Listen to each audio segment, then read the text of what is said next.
All right. Hey, good evening. It's Friday. You know what we usually say, right? Thank God it's Friday. So spread the word. We have the Honorable U.S. Congresswoman with us this evening, Yvette Diane Clarke. Oh, yes. She's here with us this evening, ready to talk with you and highlight some of the positive things in her district, District number 9. But we'll be back with U.S. Congresswoman Yvette Clarke.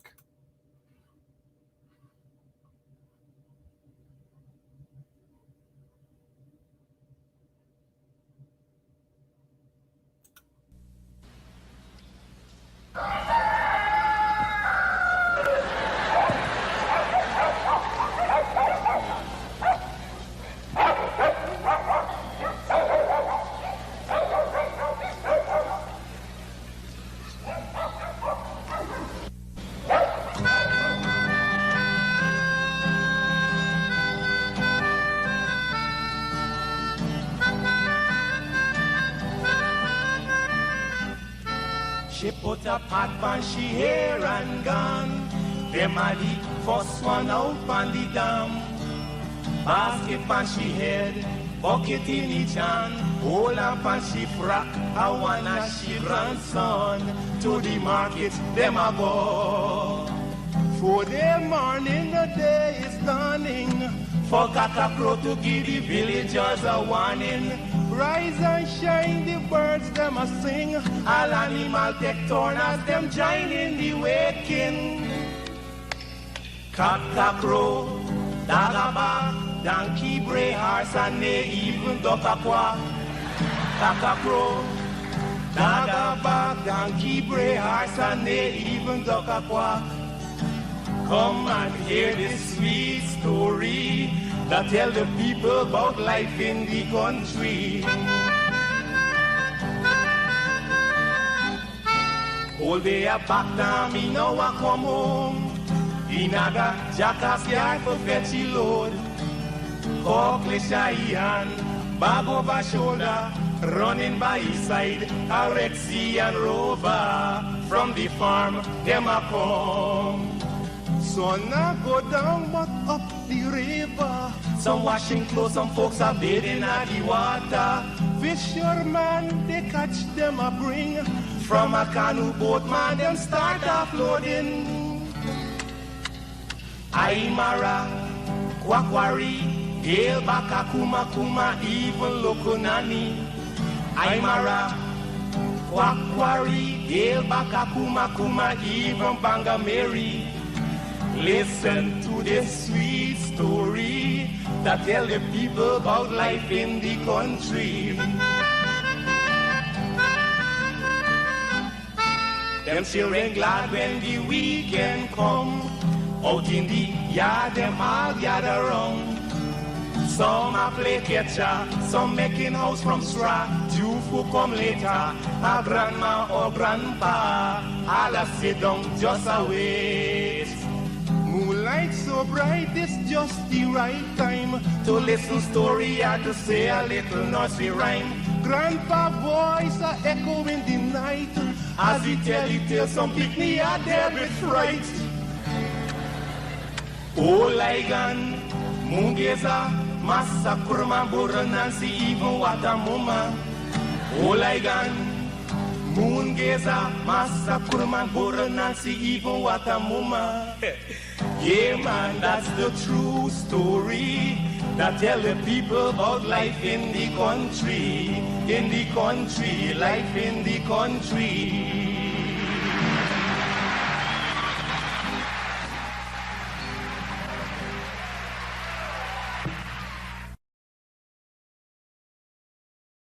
Hello, this is attorney Shellen Washington, owner and founder of the Washington Law Firm located at 455 Utica Avenue in Brooklyn, New York. We're specialized in medical malpractice, personal injuries, matrimonial law, and landlord and tenant. If you're in need of legal representation, please give us a call today. The number to call is 718-877-3100. Consultation is free at no cost to you, So call us today to see if we can be of any assistance to your legal needs. Again, the phone number to call us is 718-877-3100. If you are looking to have your statutory declaration, affidavit of income, identity, damage or lost passport, lost license, tenancy agreement, agreement of settlement, power of attorney, last will and testament, and certification of documents, then you need to visit the Alistair Collins firm, located at the Killian Mall, 162 Lamaha Street, in Georgetown, between Camp and Waterloo Street. Alistair Collins is a commissioner of oaths and a justice of the peace. Make certain you visit him or call for more information at 649-6410 or 685-6448 or 503-1451. And there's adequate parking available. Go down to the Alistair Collins firm and have all of your legal issues settled and brought to the fore. Alistair Collins Firm. Contact them at Alistair Collins Firm.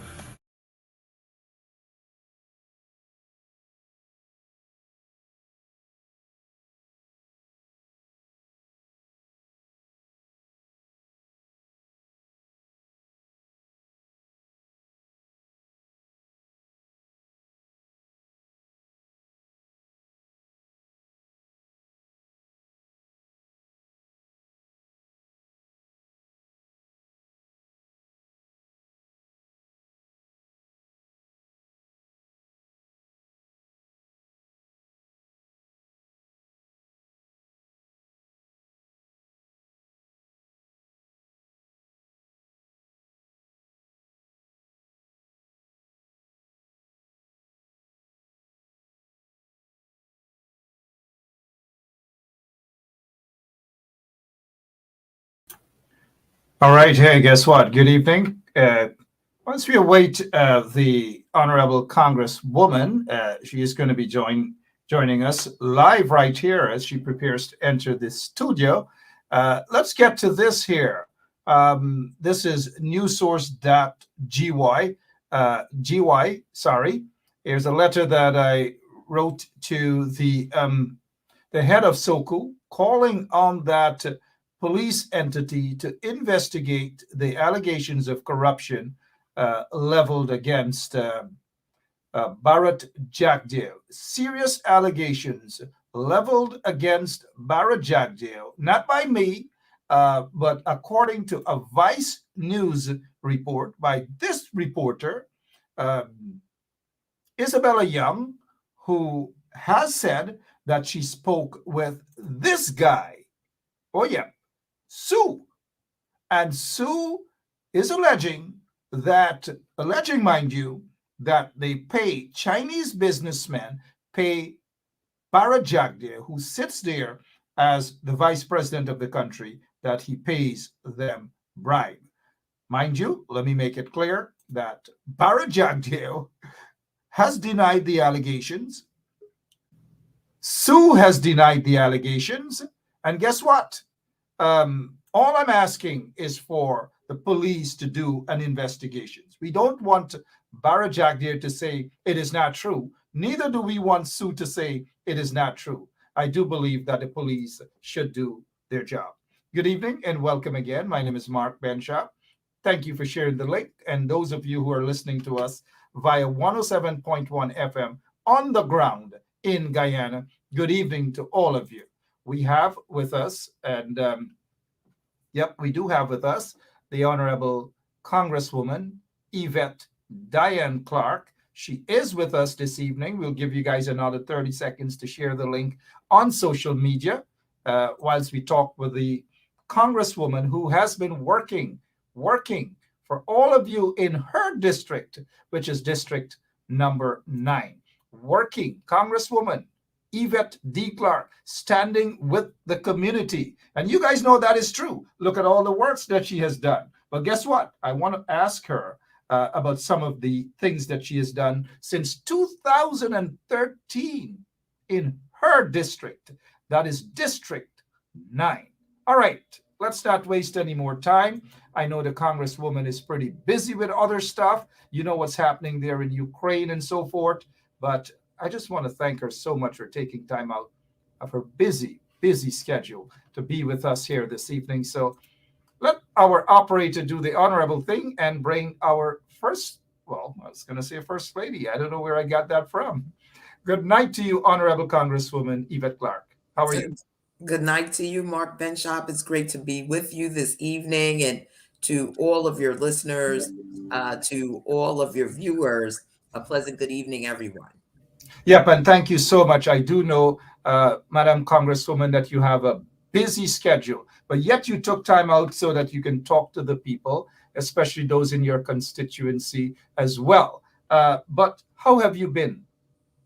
Well, I've been going through a season of bereavement, unfortunately, but coming out the other side and thanking God for all of his blessings, and expressing gratitude. Yep, and let me take this time out on behalf of all our listeners and those of us here at 107.1 FM to extend condolences to you and your entire family in the passing of your lifelong partner. Our condolences. Thank you, Mark. Thank you. I appreciate that. You're welcome. So we were all of us were actually glued to the television set as we were watching the State of the Union address. You were there, I believe. Lots of other colleagues of yours were there. What is your take? 37 plus million folks watched it, but you were there up close and personal. Yes. What are some of the takeaways from that State of the Union? I thought that President Biden was masterful in his delivery. I think that he has stayed true to the values of not only the Democratic Party, but the overwhelming majority of people in this nation, in knowing that we must make progress.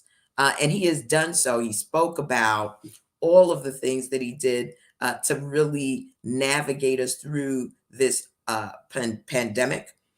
He talked about the ways in which the United States, through his leadership, have been able to get the economy really roaring. And you may have heard today's unemployment statistics that we are approaching full employment in a nation that's just coming out of a pandemic. He spoke about immigration, an issue that is near and dear, and an issue that I have been impaneled by Speaker Pelosi to lead in the House of Representatives alongside a number of my colleagues.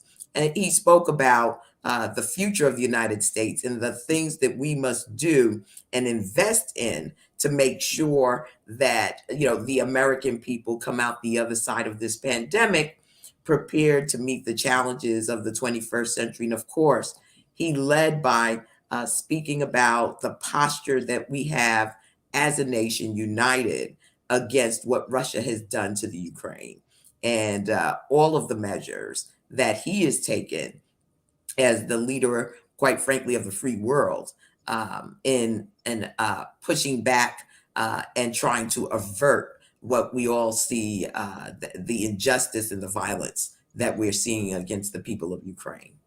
All right, glad that you mentioned that. We're still monitoring the situation, but even as folks, millions of people, lots of them from the Caribbean, they were glued to their television sets, just watching the State of the Union address, waiting for something to pop up that is close to home. And what popped up was immigration. How satisfied are you that enough is being done on the side of immigration? Well, I'm not satisfied at all. We should have taken care of immigration a long time ago. I came to Congress fighting for comprehensive immigration reform, and it's been elusive throughout my entire tenure.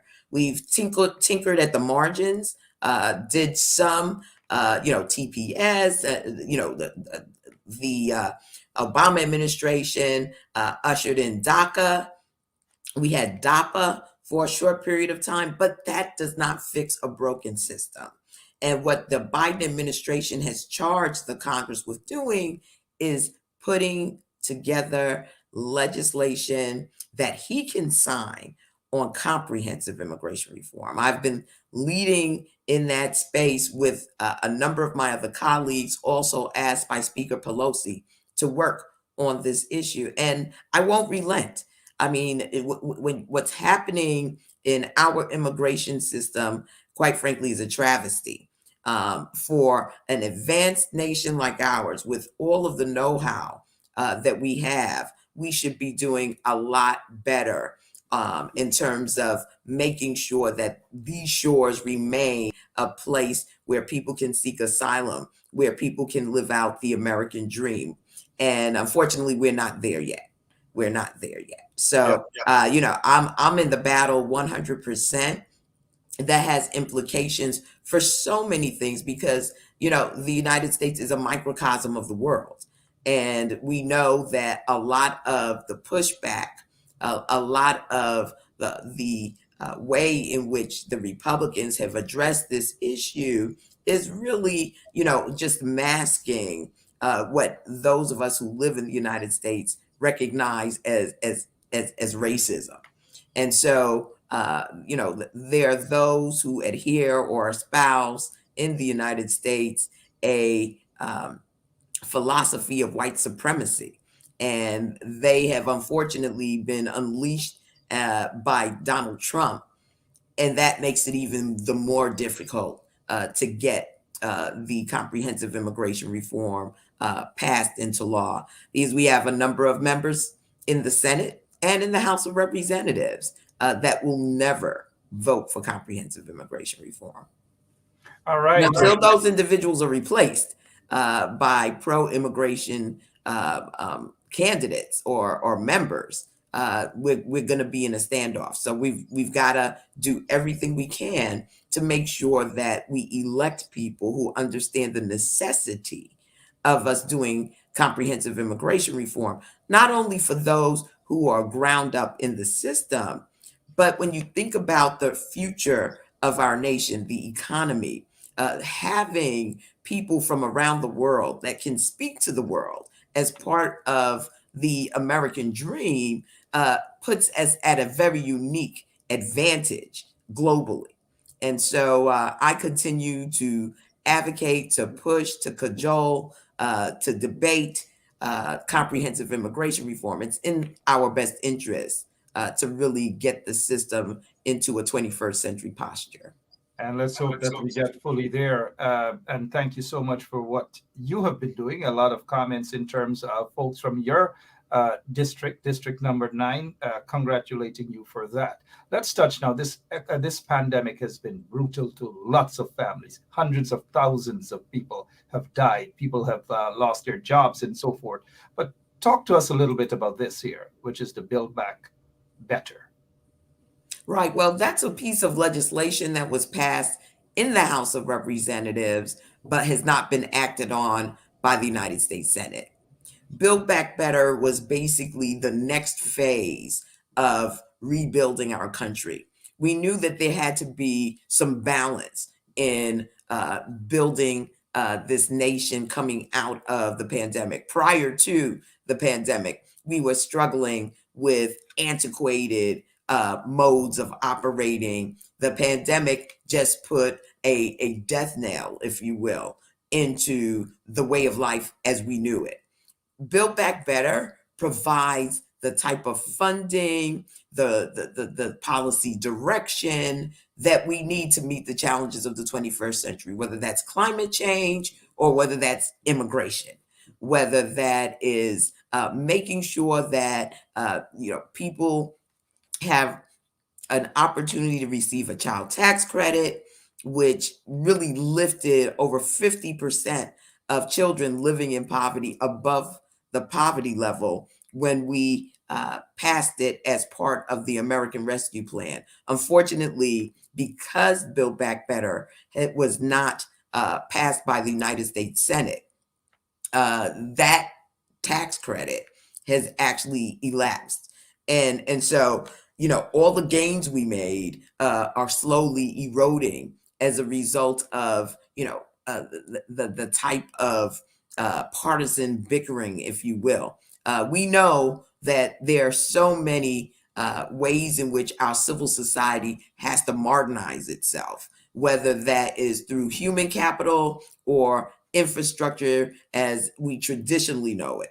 What we felt in the House of Representatives and in the White House needed to happen was that we needed to make those investments in those elements of our society that make it possible for us to have a robust economy, whether that's providing childcare for parents who are saddled with the cost of childcare, whether it's that family where you have a senior citizen you're taking care of and children.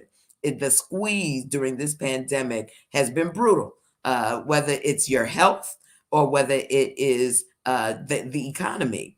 We needed a shock to the system and a pivot away from sort of the ways in which we're seeing the wealth disparity, the wealth gap grow exponentially, to give us, the fighting chance that we need as a society to correct some, past wrongs, as well as move us forward as a nation that acknowledges the contributions of everyone. So, Build Back Better continues to be a priority for us in the House of Representatives. We've acted on it. The president has demanded action on it.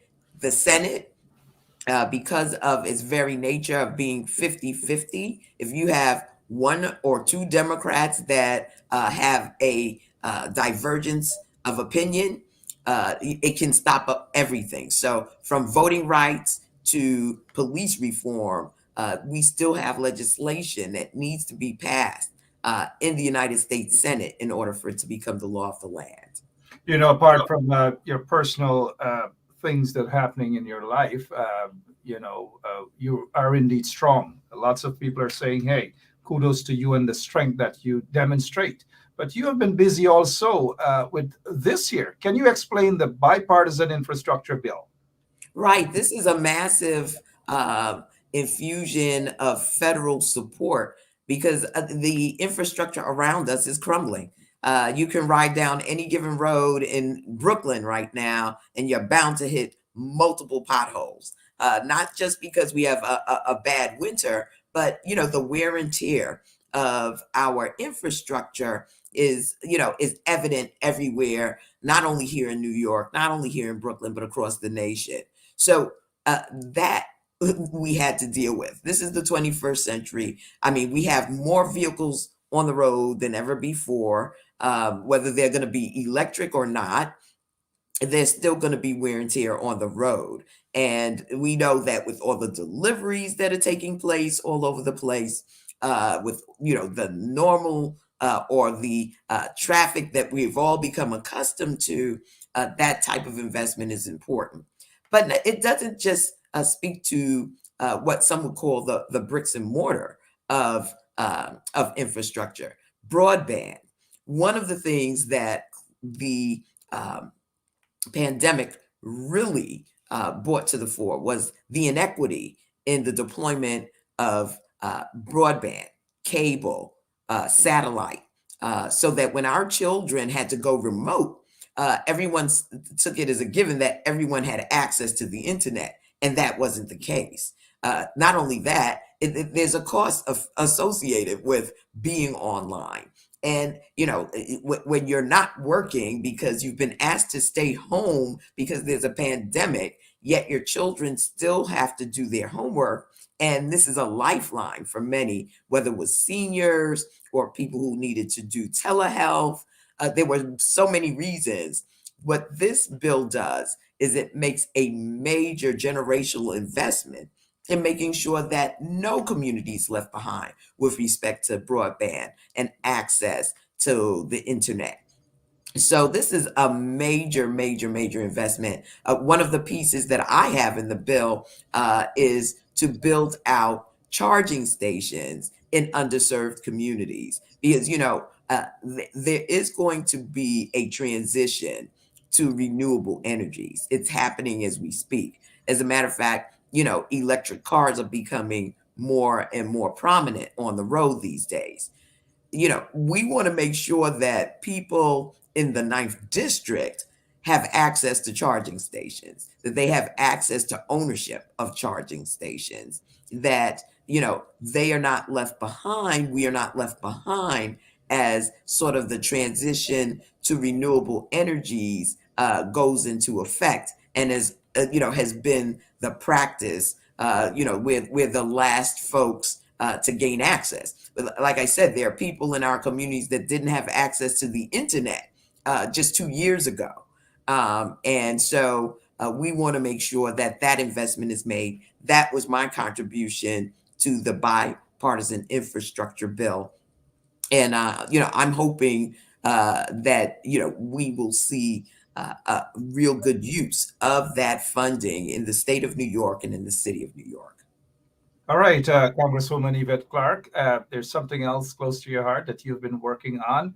That is, you've been fighting for Marcus Messiah Garvey to be exonerated. As many of our folks should know that Marcus Garvey was convicted back in 1923 for allegedly misconduct of mail fraud and so forth and so on. What is your take on this here? Is it going to happen? Is he going to be exonerated or not? You think?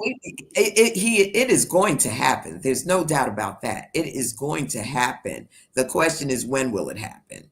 And what I'm saying to your listeners is that it's important to use your voice, to email the Congress, to email the Speaker of the House, so that we can get our legislation heard in committee and get this process going. Everyone has acknowledged historically the role that J. Edgar Hoover played in disrupting and being vindictive around the movements of Black people, from Marcus Garvey to Martin Luther King Jr.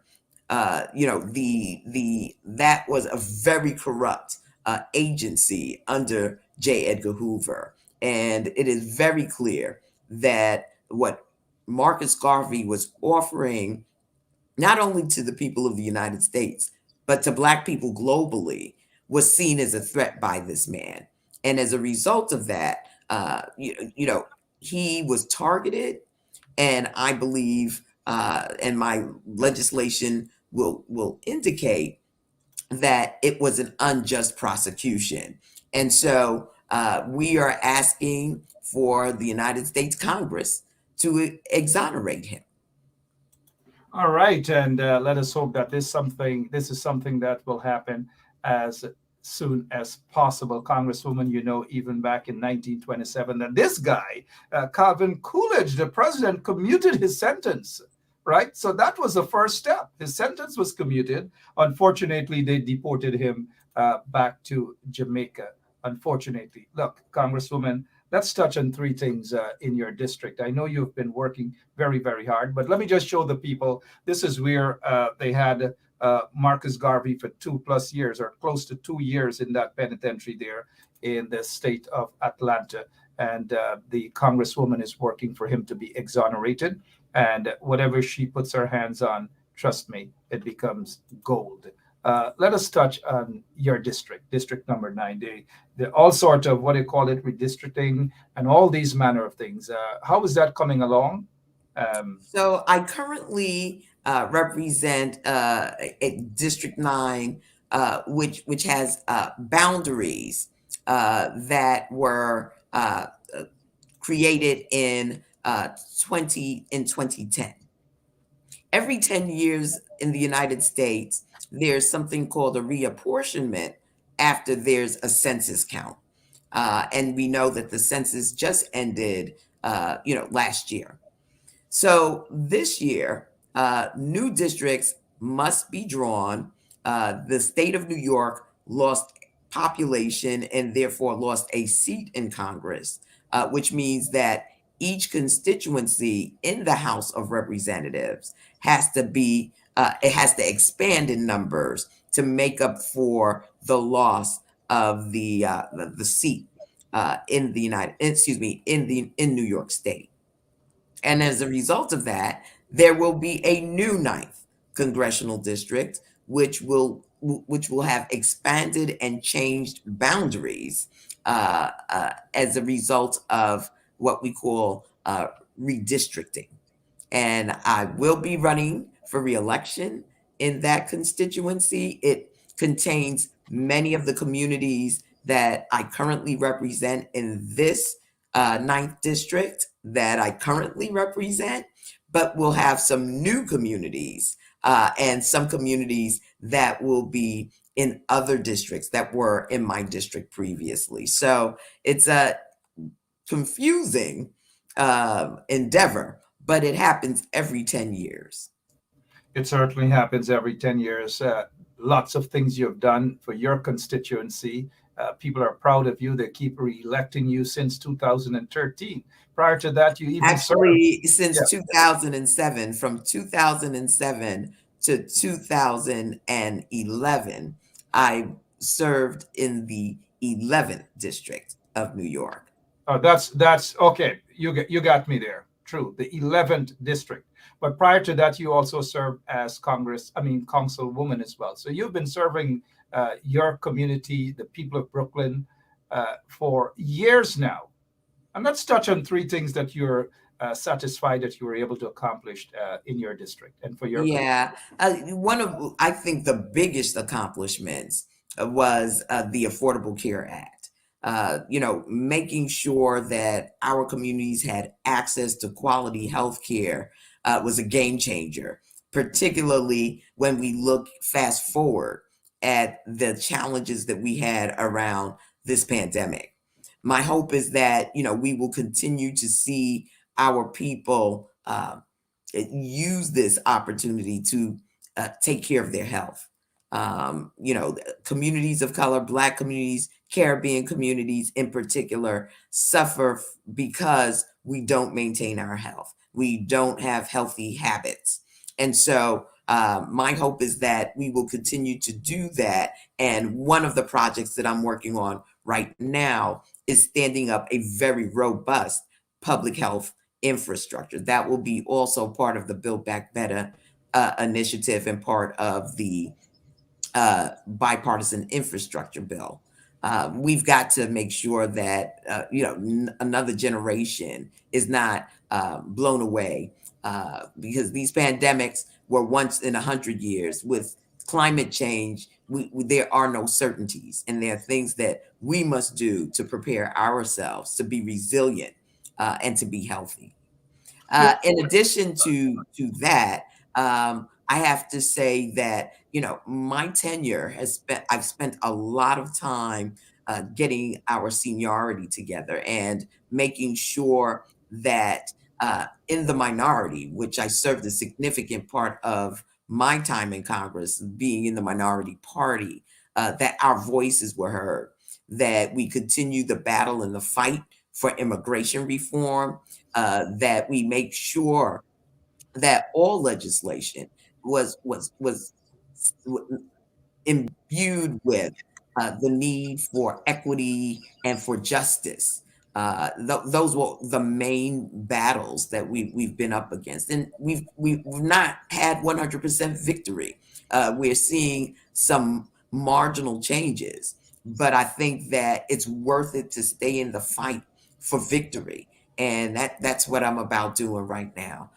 We were able to deliver the American Rescue Plan for our communities in particular, where we folks have the opportunity now to really think through what the next couple of years mean in terms of their homes and their families. Fighting for affordable housing. I was really proud of the work that myself and Maxine Waters did to invest in affordable housing and to make sure that our people had access to funds to pay their back rent and their back mortgages. So there's a lot that I'm looking at when I look at our communities, our families, and what have made our families successful, as immigrants in generations gone by. and what can I do now to make things much more secure for their descendants here in the United States, for their children and grandchildren that are born here in the United States, and for those who are here and undocumented or residents of the United States. It's going to be critical that we are united because, there's a lot of unsettled history in the United States, and we've got to make sure we settle it for ourselves and future generations. Well said. Before we go, let me remind folks that the Congresswoman, her background, her heritage is from Jamaica. And I always wonder when I look at this photograph, can you tell us a little bit about what you guys were discussing, you and then President Barack Obama? On your way to Jamaica, right? Yes, we were. Yes, we were on Air Force One. We were talking about the Affordable Care Act. We were talking about the Affordable Care Act. Wow. You miss him as president, huh? I guess. I think we all missed him as president, but Joe Biden is doing a great job. He's not the same type of personality, but Joe gets it done. And I think that, having a sober, steady hand, someone who's gone through major tragedy in life, but has come out the other side with a resolve, to make lives better and to do everything in his power to make that happen. And we all need to get behind this man. He didn't have a runway when he came into office. Donald Trump did everything he could do, including, a violent insurrection to stop Joe Biden from becoming president.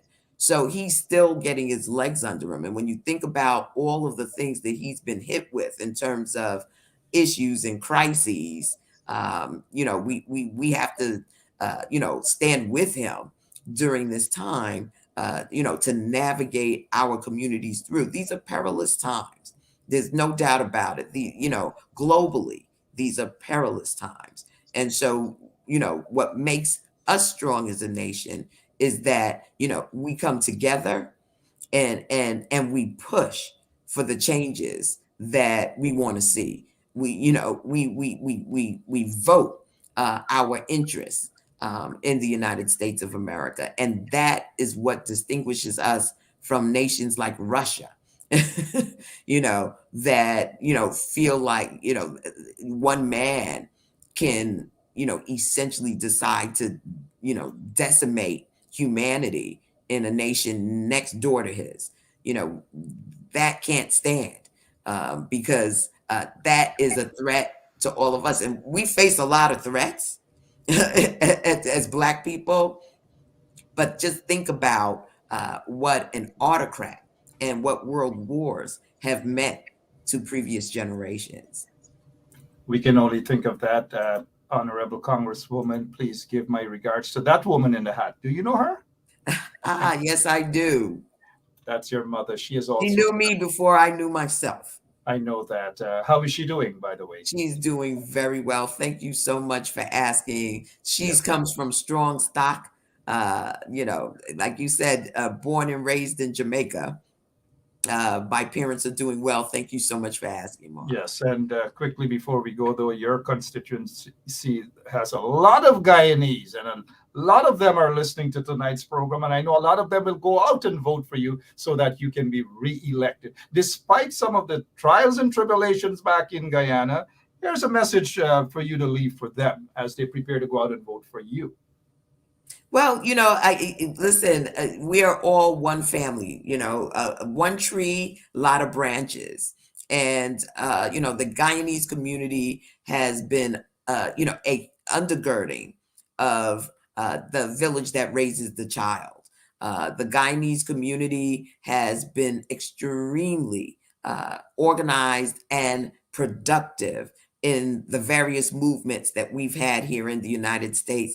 And so I want to, just commend my neighbors, my friends, and salute the leadership of our organizations, from Guyanese ex-police to Guyanese ex-soldiers to Guyanese teachers and nurses. So much you have contributed to making our nation greater. And I know that there are a lot of challenges back home right now. One of the things that you have the power to do in the United States is influence foreign policy, but you have to take it upon yourself to reach out to the leadership, whether it's the Secretary of State for the United States of America, or it's your local Congresswoman, Yvette D. Clarke. You can make a difference, and you already have. Because you had me on a plane to Guyana, so I know what's going on. Absolutely. We know that you know what's going on. Apologize to your staff because they said, Mark, 30 minutes, and now we're 40 minutes into the interview. Thank you so much, Honorable Congresswoman. Don't be a stranger. Return to us and stay strong.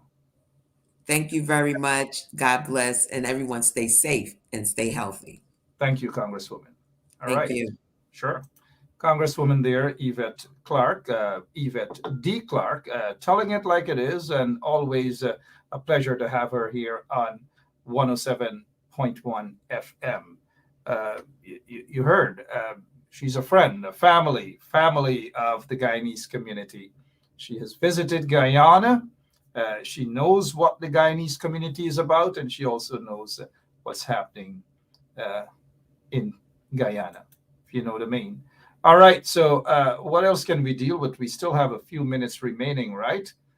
We'll take a quick break, and then we'll return, and we'll deal with some issues out there in Guyana. We'll be right back. This is attorney Shellen Washington, owner and founder of the Washington Law Firm, located at 455 Utica Avenue in Brooklyn, New York. We're specialized in medical malpractice, personal injuries, matrimonial law, and landlord and tenant. If you're in need of legal representation, please give us a call today. The number to call is 718-877-3100. Consultation is free at no cost to you. So call us today to see if we can be of any assistance to your legal needs. Again, the phone number to call us is 718-877-3100. Look, I want to apologize also for not having a regular face right here. Thomas Anderson. This is what Thomas said, and that's why I like having Thomas on. Thomas said that the Honorable Congresswoman is on tonight, and that I told him that I expect to have her on for about a half hour, maybe 25 minutes. Tom actually said no. He's going to give way. He's going to give his time up so that the Congresswoman, Yvette Clarke, can have more than 20 minutes, more than 25 minutes. And so that's exactly what happened. Thomas Anderson gave up his time. Thank you so much, Mr. Anderson. But guess what? Tom is not going to be on next Friday. Instead, he will be on Wednesday, this coming Wednesday, because Thomas Anderson has a lot that he wants to talk about. All right, let me see what's going through your minds as you just comment. I notice you're just commenting about the Congresswoman tonight. It's her night, right? Congresswoman Yvette Clarke. It's your night, right? That's everybody's talking about the Congresswoman, and she recently lost her partner who died. He died just about maybe 2 weeks ago. So she's still mourning. And so I'm thankful that her folks arranged for her to be on this show this evening, even while she's going through that sort of, situation in her life. She's working for you as well. She's working for the people of her constituency. And that's where District number 9, you know your areas, right? You know where she is and where you have to go out and vote coming soon. So, and her mom, wow, such a wonderful woman, her mom. I've known her mom for over 20 something years, but let's not get into that. I don't want to tell you guys and bore you guys that I knew her mom over 20 something years ago when she first ran for a city council seat. I was there in the streets of Brooklyn, cold out there with Una Clarke sharing out flyers. Right? So, been around for a while, guys. I've been around. let's see here. What else can we talk about? The fishermen, they're still missing. No word on them. Absolutely no word on them. And you know what usually goes through Guyanese minds, right? They start to become detectives. They become their own detectives. And so they start to, they try to put two and two together as to what could have happened with these guys, these fishermen. What really happened with these fishermen? Look at this boat. It's a boat like this that they went out to sea. You tell me that this boat, they've had divers, everyone out there, and you can't find this boat. You can't find not even a shirt, not even a shoes, nothing floating of these guys. If in fact the boat went underneath, we just don't know. But something to me is fishy about this situation, that these guys are nowhere to be found.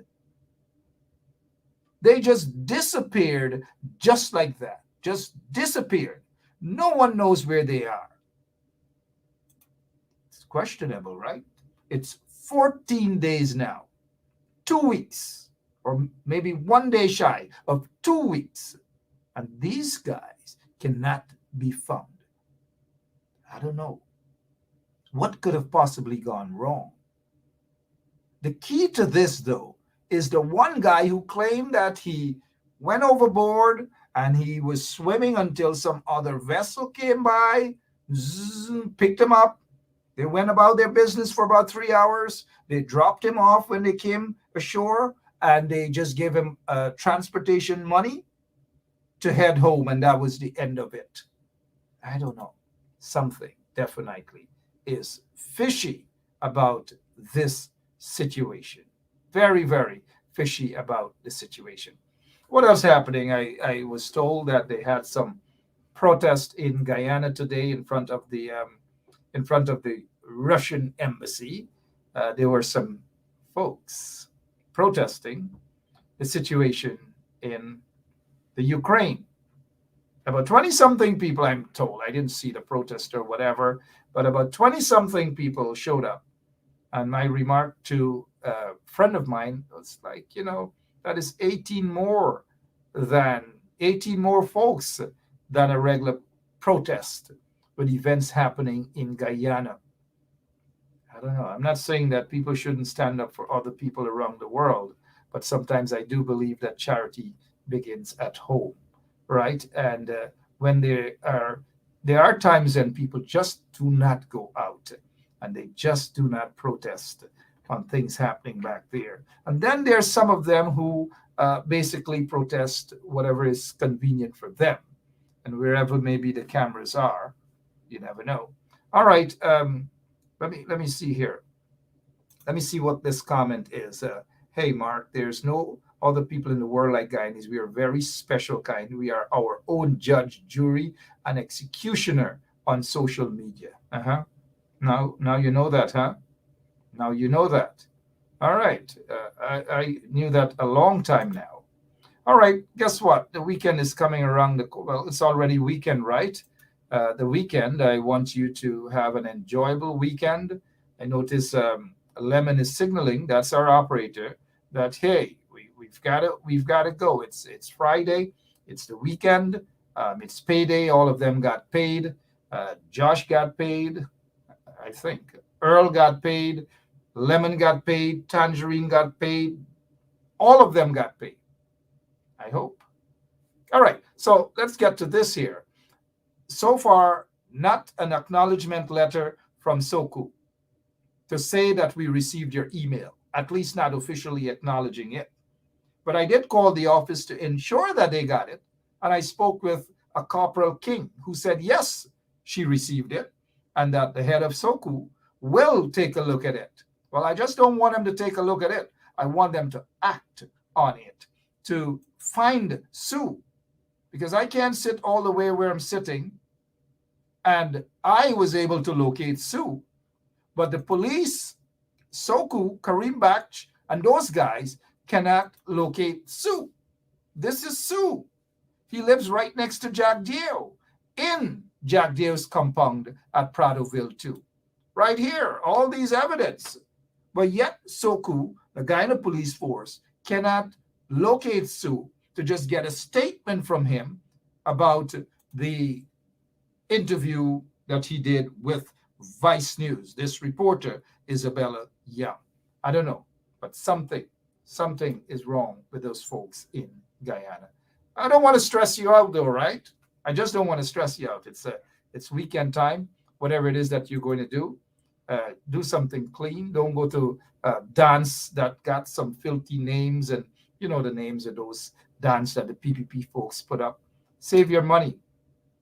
Save your money, put it together, and buy some books for your kids. Buy something for your kids. Don't waste it on things that, or on people, or on businesses that will use whatever it is that you have to oppress you. Just be careful, be mindful of that. But hey, guess what, man? 107.1 FM. We're here for you guys. We'll always be here for you guys. And Lemon says support Andrew's Supermarket over the weekend, where you can go. And on Sunday, you can pick up a copy of the Village Voice newspaper. Pick up a copy of the Village Voice newspaper. All right, so since it's Friday, I'll leave you guys with this tune so that you can enjoy it. It's probably my favorite. No copyright infringement. Maybe that's why I play it as often as I do, but I actually do like it. But for now, God bless you all. And again, thanks to Congresswoman Yvette Clarke, who's running for re-election.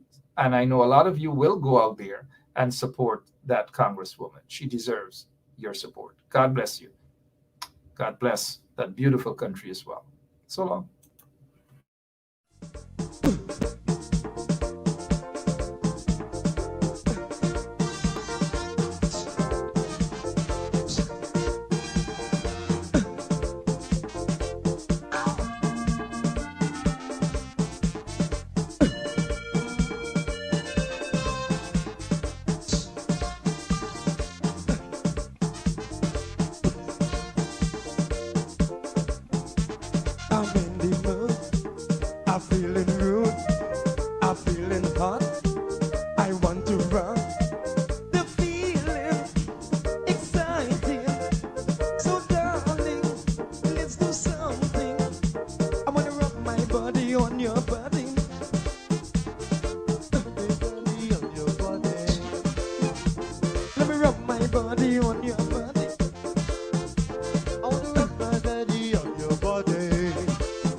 Just get paid. I want to play. The vibes is right. I wanna hug up tight.